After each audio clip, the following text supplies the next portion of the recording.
Welcome to Story Lab. This week, we're talking about adventures in kindness. Plus, we'll hear an amazing story about a pretty adventurous road trip. This way.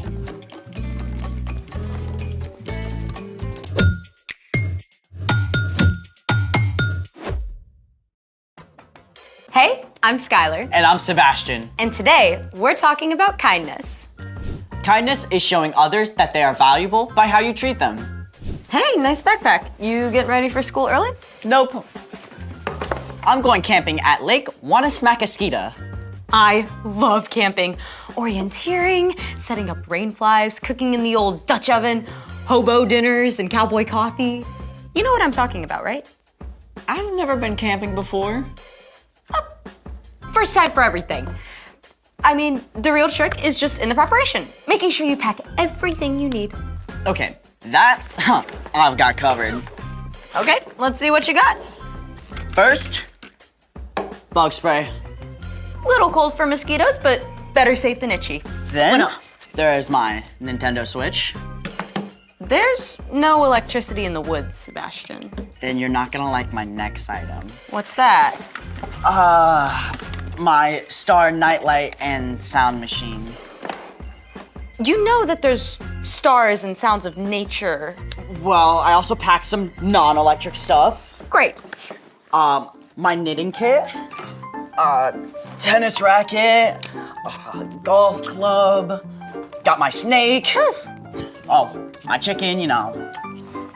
We got my chair, you know, kind of need that.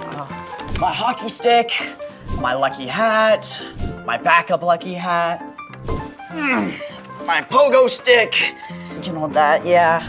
Oh, and of course, can't forget Steve. Sebastian.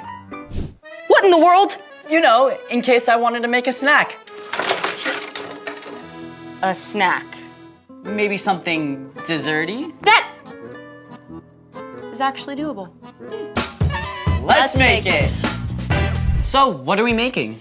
We're going to make a solar oven to bake s'mores in. Sweet. Literally.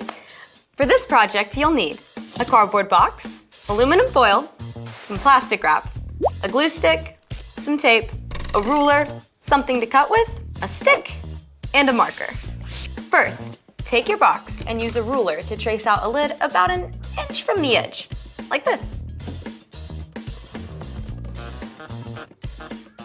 Then, cut it out. Remember to ask an adult to help. Be careful. I will. There! Next, we'll use the glue stick to line the inside of the box with aluminum foil. There we go. Make sure you cover it really well with glue.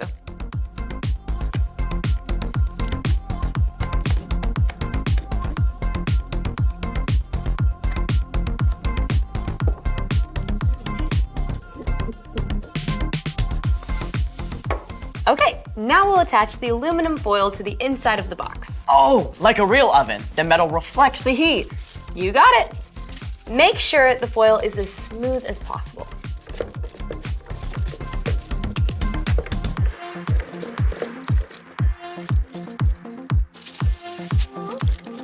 Perfect.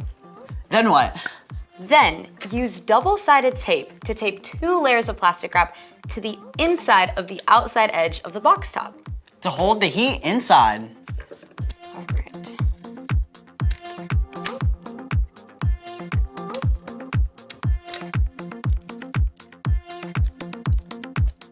Just nice and soft.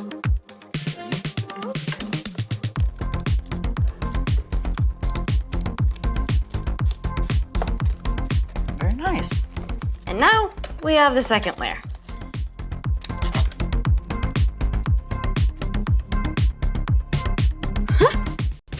Do you like baking, Sebastian? To a certain degree. Oh boy. Incoming dad joke. And done. So, how do we plug it in? Kidding. We use the stick to hold open the lid so the sunlight bounces down into the oven. It's the sun's heat that warms up our s'more. Spoken like a camping pro.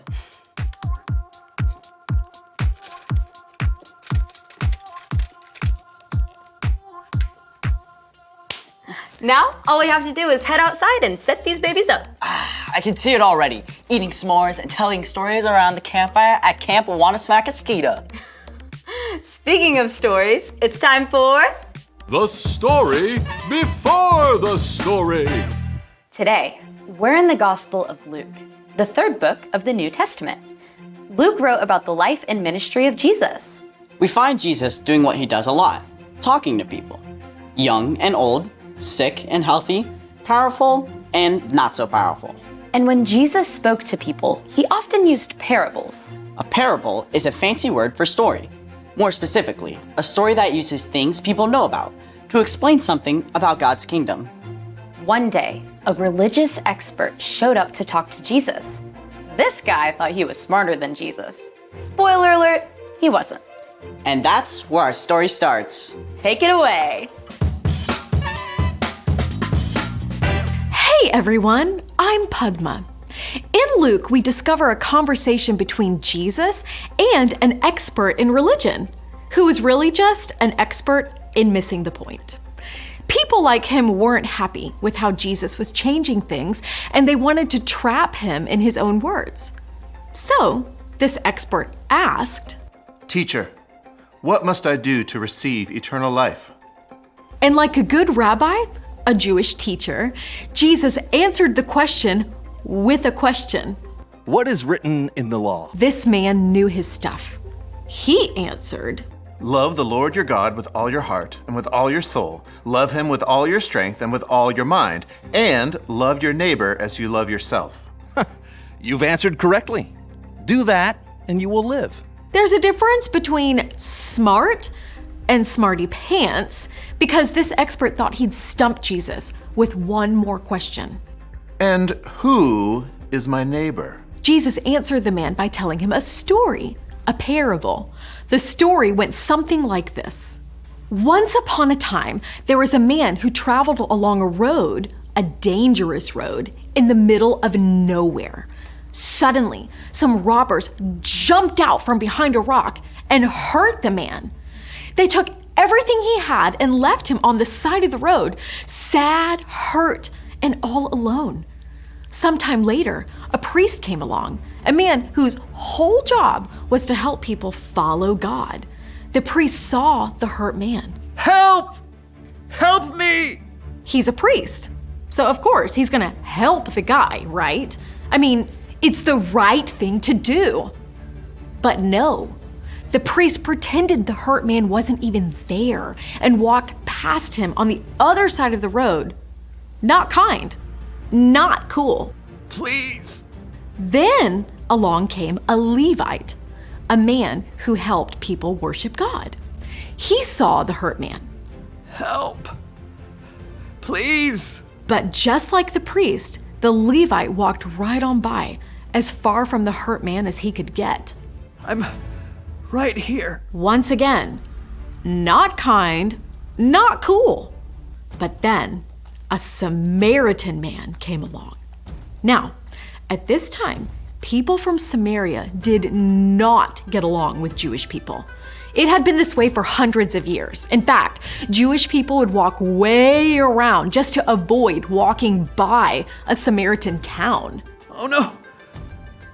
Don't look this way. But this Samaritan cared about people more than he cared about old grudges. He felt sorry for the hurt man and stopped to help.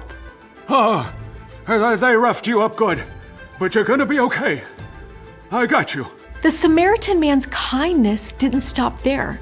He even carried the hurt man on his own donkey to an inn, which is like a hotel. There, the man could rest and get better. The Samaritan even paid the owner of the inn to take care of the hurt man until he was well again. Take good care of him. And if this money doesn't cover your expenses, I'll pay you back when I return. When Jesus finished telling his story, the religious expert said nothing. Then Jesus asked him one more question. Which of the three do you think was a neighbor to the man who was attacked by robbers? The proud expert who had tried to trick Jesus just minutes earlier was forced to humbly admit the answer. "The one the one who felt sorry for him. Go and do as he did. Jesus made it clear. Your neighbor isn't only the person down the street. It's not just your friend. Your neighbor is anyone who needs your help and kindness. The end. Wow. The Samaritan helped the man even though there was nothing in it for him. Yeah, it even cost him time and money. I bet even his own people were mad at him for helping. You don't see that kind of kindness every day. I like that Jesus used his story. I mean, he could have said a lot of stuff to tell the expert that he was even smarter.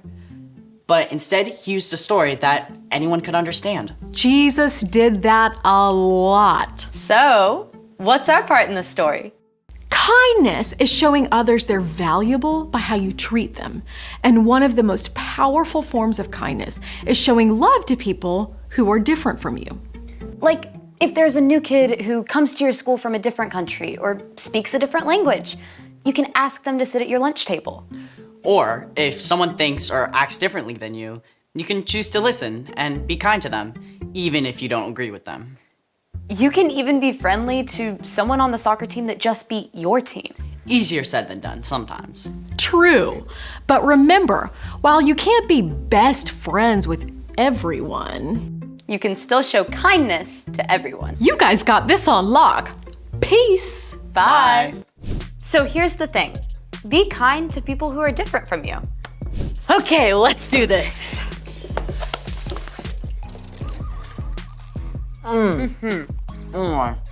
Well, the good news is that we have successfully baked s'mores in our new oven. So what's the bad news? We have also brought in ants. Wait! Are they on me? Are they on me? Thanks for joining us in the Story Lab. Seriously, do you see any ants? See you next time. Sebastian! Oh my. So good.